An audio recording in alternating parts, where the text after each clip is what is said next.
There's our flashing oil light.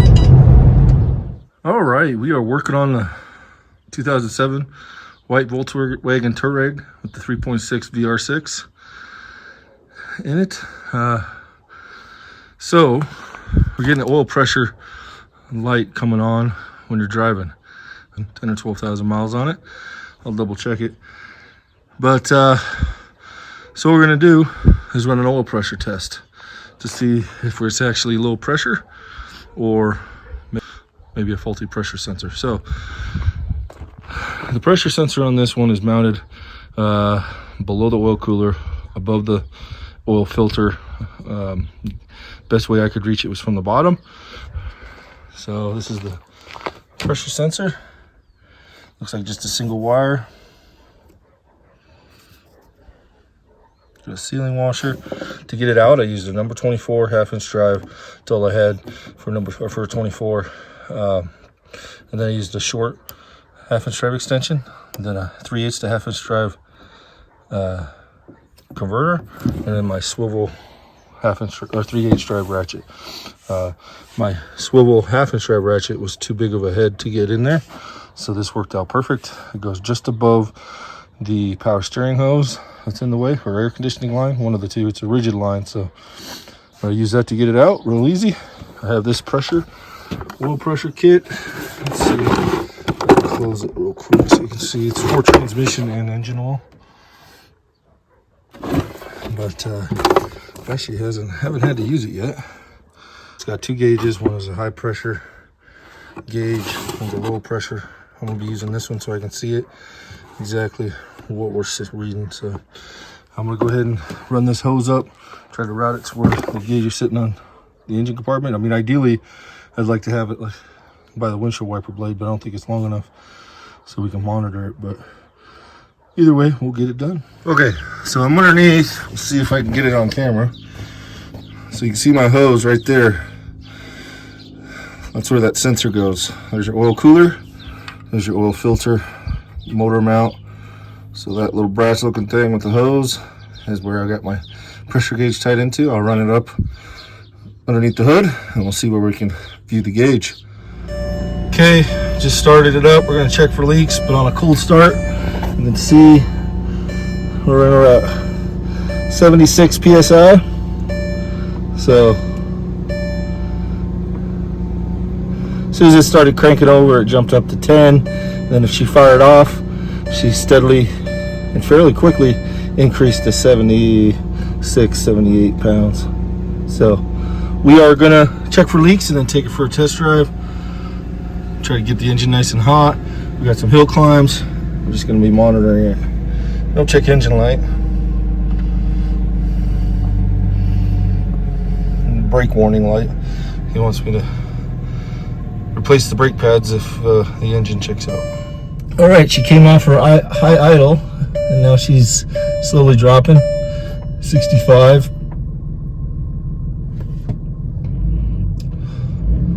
Give a little gas, she gets right up there. All right, the temperature's just now starting to come up. At idle, we're running right at what, 33, 34 PSI. Sorry, the windshield's pretty dirty. Give a little gas, she goes right up. So we're gonna go run it around, try to get it up to top rated temperature, climb some hills, see what we can do. All right, so we've been driving for a little while. You can see the coolant temperature's up to 200. Oil temperature's coming up there, probably about 170, 180 degrees. And it's stop sign, sorry for the sun. It's steady idle at 15 PSI. We'll see if we can record it as we still right here. As soon as we get a gas, the pressure jumps up pretty quick. Get it up to 45.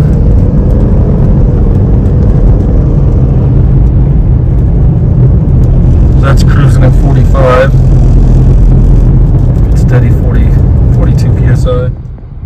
So we're at idle. Oil temperature's 185. Coolant temperature's 200. And we're running right around 14 PSI in oil pressure. So now we'll do a hard acceleration.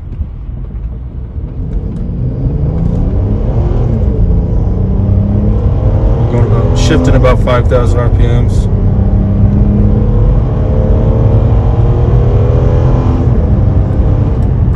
So that's 65 there.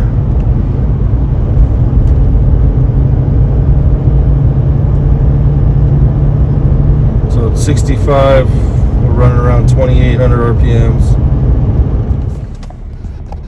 Okay, so we're at 200 degrees oil temperature, 200 degrees coolant temperature, around 12.5, 13 PSI oil pressure. So it's gotten lower, but this would be your warmest temperature. So now we're just gonna do a normal accelerate.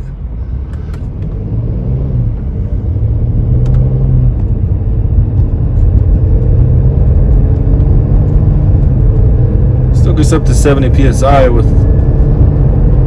3,000 RPM.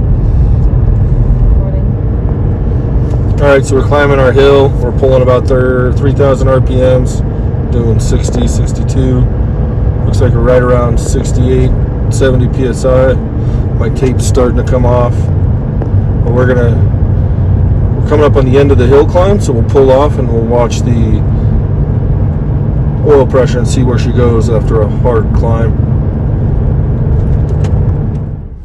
Okay, so we just pulled off after the hill climb and we're running, looks like around 12 PSI at idle. 200 degrees oil, 200 degrees coolant, and it's a steady, so that's our oil pressure test. We got the replacement oil pressure switch, so hopefully that fixes our issue. This is a Volkswagen part. And then while we're at it, we're going to replace the front rear brake pads and wear sensors. So I went with the Brembo pad. We'll see how they work. Never used them before, so we'll see. But yeah, first we're going to start doing the brakes, and then we'll do the oil pressure switch and take it for a test drive. We're starting here on the rear brake. So to remove these, you'll have your wear sensors. It actually monitors both brake pads in all four corners. So I'll use a punch and a hammer. We'll drive these two pins out, and then you'll go back here, and here's your electrical connector for your wear sensors. And then just like all Volkswagen ones, you push in on the sensor, pull back on that back tab, and pull it back. So otherwise it'll break off. Obviously, unfortunately, we have new ones, so but we're gonna replace all that. We'll drive these pins out now. We'll pull these out, and then we'll have to expand the calipers out to allow for the thicker pads.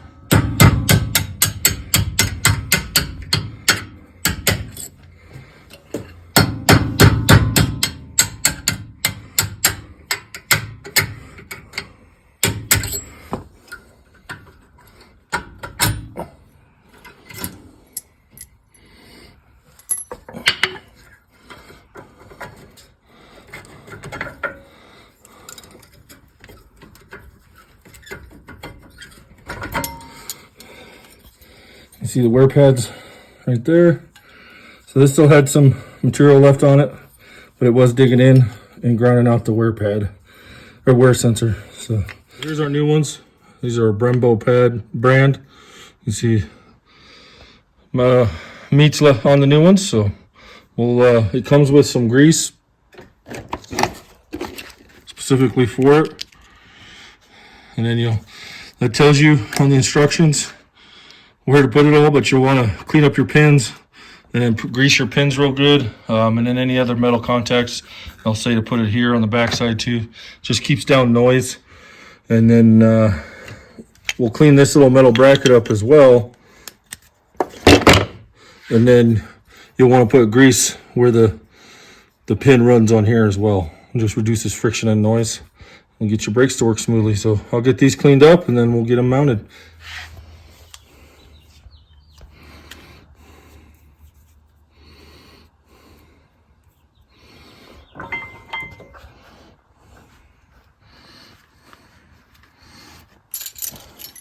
And I'll just stick these in temporarily. So I know my brake pad, when I compress this some more, it's going to push this piston out. And that way this stays aligned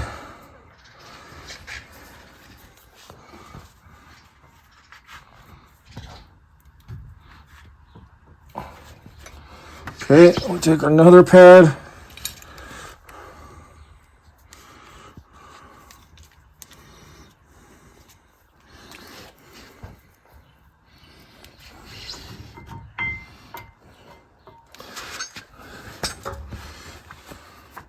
And we take our pins, we'll grease them up nicely.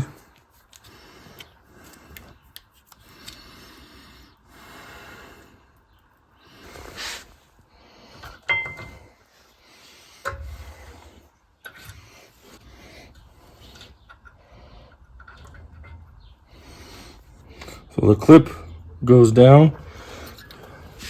Slide the bottom one in first.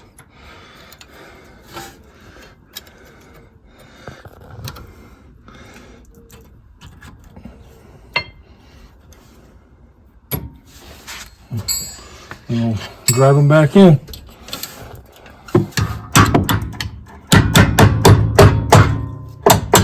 Okay, so now we got our pins in, pads are mounted.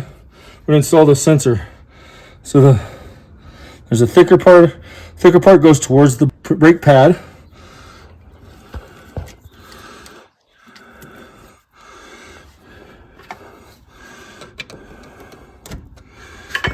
And then same with the other side.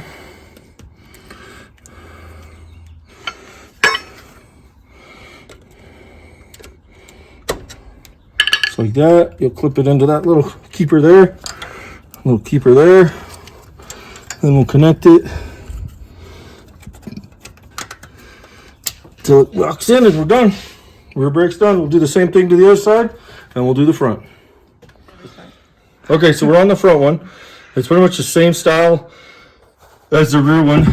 Now, keep in mind, the Touareg came with two different sizes. This is your base model, so it has a dual piston in the front, single piston in the back, smaller diameter rotors.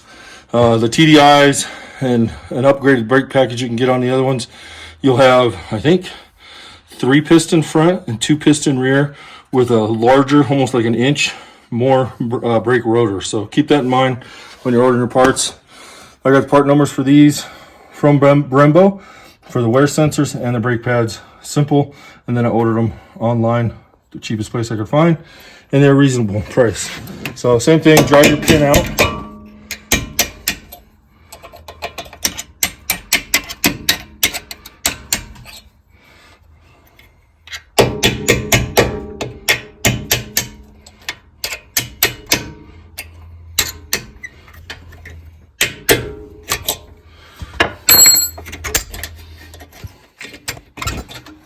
Okay, we got our 2 pins.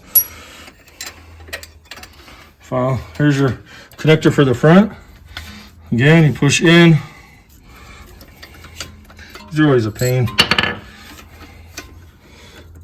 Push in, push down, and pull off without breaking it. Okay. You can see how these are pretty damaged. We'll keep that, get this out of our way.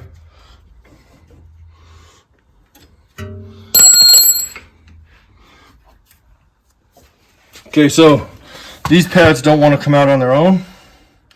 So I'm going to get carefully in there and try to pry it out. Try to put some pressure against these tabs. Get one pad out, do the same thing for the other. So we'll get that going. Okay, so like I said, these were too tight to get out. So if you just take your screwdriver into that, well, they fell down on me.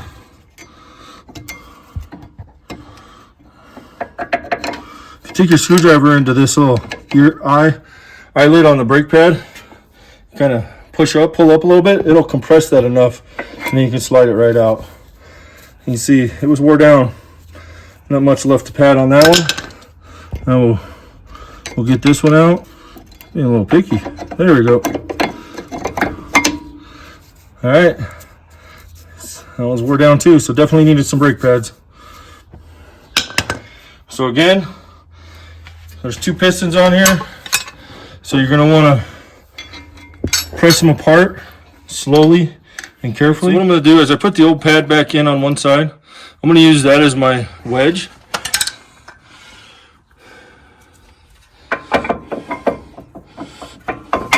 So we got it in there. All right, so then I'm gonna clean this up. We'll put our grease on, stick our new pad in there, and repeat the process to the other side. On there. This clip is for your sensors. It always goes in the down end. Start the one, bring it up, start the top one, and then just drive your pins back in till they seat out, and then we'll hook up our sensor. Okay, now we're putting our new wear pad sensor in, brake pad wear sensor. We'll start with the outside. Just grab a screwdriver and make sure she's seated all the way down. We'll do the same thing to the other side.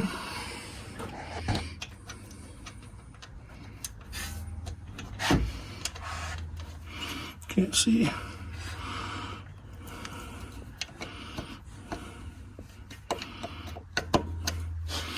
And we'll route the cable where it needs to go so it doesn't get damaged. And it comes up here, connects onto our connection. Make sure she locks on. Make sure it's not going to get snagged on anything. And we are good. The front brakes are done, so we got all 4 wheels done. Now we're going to go ahead and put that oil pressure switch in. All right, so we just checked the oil, got the brakes done, put the new pressure switch, oil pressure switch in, and I also replaced this outside piece because it was broken. Found one on eBay. Let's see, it's all jacked up. All right, we're gonna take her for a test drive and see how she runs, see if our oil pressure light issues resolved. All right, so we just finished another successful test drive. Got the engine oil up temperature, coolant, drove it for about an hour each test drive just to make sure, and we don't get that oil light on anymore. It's running good, brakes are good. Okay, that's gonna be a wrap for this video. Thanks for watching. See you on the next one.